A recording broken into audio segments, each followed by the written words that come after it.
It's St. Patrick's Day today. I've got my green on. This is actually my favorite shirt. It says drink coffee, read books, and be happy.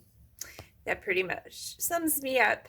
We're going to do a few things to make the day fun. Not really going to focus on the nitty gritty of the holiday at this point. They're still young. We're just going to have fun with it.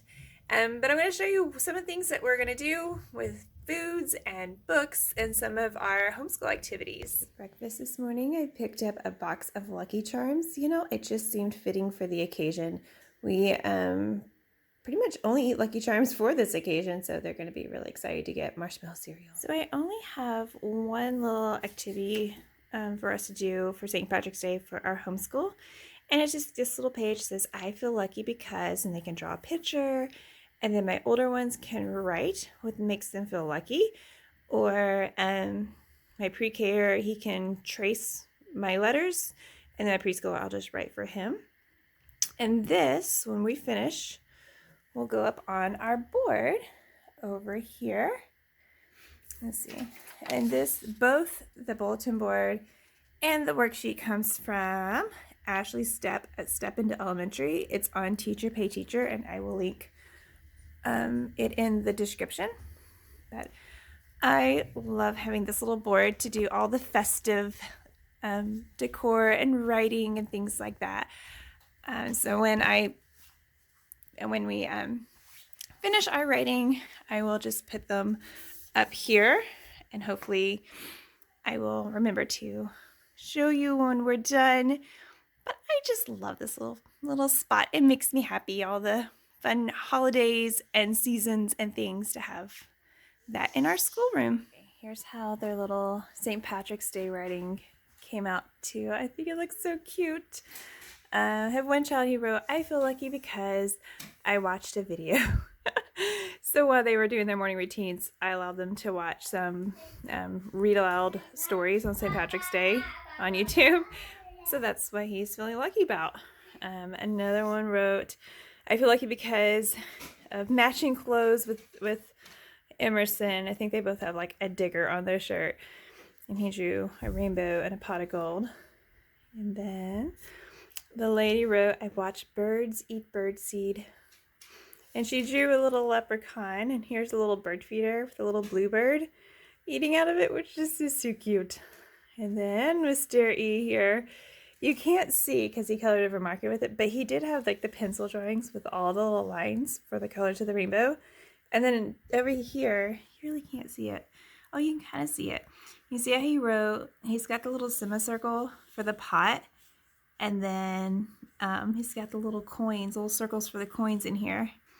And then he traced my letters, but the marker was so big it kind of bled into it. But it was, I feel lucky because I play in the playroom.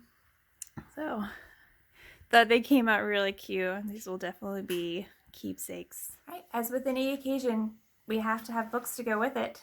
And I actually don't have very many St. Patrick's Day books. I thought I would have had more when I unpacked things, but I had one, and then I purchased a couple more for this year. Because typically when it comes to holiday or seasonal books, what I will do is if I can find them in like a used bookstore or a used sale of some sort, I will grab them. Otherwise, I will just kind of purchase like one each year, which is kind of fun because I usually will make a little note of what year I purchased something in. And so, you know, each year when you unpack them and you're like, you get that board book, and then you get the early reader book and the picture book and then the chapter book. And it's just kind of these sweet little memories going, oh, I remember when I read this to you when you were, 3 or something like that. And it has little dates and things. So a little sentimental. I don't know if I'll always do that, but for right now I can. For St. Patrick's Day, we had this one already. This is St. Patrick's Day in the Morning by Eve Bunting and illustrated by Jan Brett. This one's a cute little story about this little lad who wants to be a part of the St. Patrick's Day parade, but he's too small. So he kind of gets up early, determined to show that he can do it, and by the end, he kind of just tuckers out. And it's just sweet, simple illustrations, simple text, you can see. And it kind of gives you a little bit of an idea of like the setting in Ireland. Mama. And then this book is the one I got for this year. I remember checking it out of the library years ago, and I came across it again, and I was like, oh, I remember that one. I think we need it. So this is called Fiona's Luck. It's written by Teresa Bateman and illustrated by Kelly Murphy. And what's nice about this one, you've got this main character, this girl Fiona, and she outwits and kind of wins with the Leprechaun King, and they have an exchange. It's kind of a folklore tale of kind of explaining what happened to all of their luck. Why did they suddenly run out of luck, and they couldn't get the food to grow, and they couldn't get eggs and milk, and just that story. It's interesting when you have a hardship of some sort, and then the stories that will come out of it.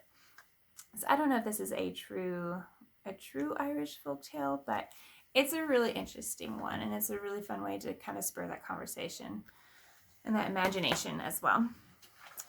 Next book, last book, is one I get really excited when I saw this one. This is the Magic Treehouse Merlin Missions. This is number 15, Leprechaun in Late Winter. I don't know why I said it that way. But I did. Anyway, Mary Pope Osborne. We are really big fans of Magic Treehouse books. We have all of the original set. And then now we're kind of one by one collecting the Merlin missions. And so when I saw that there was a Leprechaun book and it's set in Ireland for St. Patrick's Day, I was like, we're gonna have to get 2 books this year because we needed this one. And so we've been reading this one in the evenings. It's been a little bit of a slow read because I keep falling asleep. So today we're reading. I'm determined we're going to finish this by the end of St. Patrick's Day. And so I've been reading a little bit at meal times today, so we're like, we can finish it. And so today, in addition to things, even though we've read these a few times, we're going to read them again today and just enjoy the last bit of St. Patrick's Day books. And for lunch, the kids, I did kind of an avocado egg salad. I was trying to get just an avocado egg salad, but then I didn't have enough avocado. I had like 1 avocado. So they mostly just did egg salad and some green grapes and some crackers.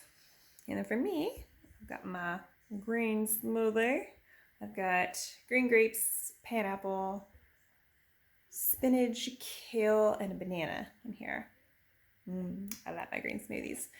And I'm going to take just like 5 minutes to my lunch break. I'm going to go out in this beautiful sunshine on the back porch and read my book club book. I'm getting really close to the end. I may have skimmed to see how it ends, but I'm still going to read it, and I'm still excited about reading it because it's so good. Oh, and I found this activity, and I can't remember where I got it from. It's Teachers Pay Teachers. I did these several years ago. I did a bunch of stuff like this a couple years ago. And I just found those, and I'm so glad I did them because they can play with these again this year. But these are little cards, and they're for rhyming. So you have snake, and rake, and cake. And they have several different ones, and they use these little links to put them all together. So they'll get to do that as well today. All right, well, that is pretty much St. Patrick's Day 2022 in our family. We didn't make a huge deal out of it, but try to incorporate just a few simple things to make it a little extra fun. I was planning on doing like corned beef and cold cannon for dinner, but I think I'm going to choose something a little bit simpler to cook and clean for a weeknight, and then save the more elaborate meal for a weekend where there's just a little bit more time and energy. But each year I always kind of like to build a little bit one year after the next. So just adding one extra piece of decor, or one new activity for the kids, or one new book, or something like that. And it's just a fun way to make holidays just special without being too overwhelming.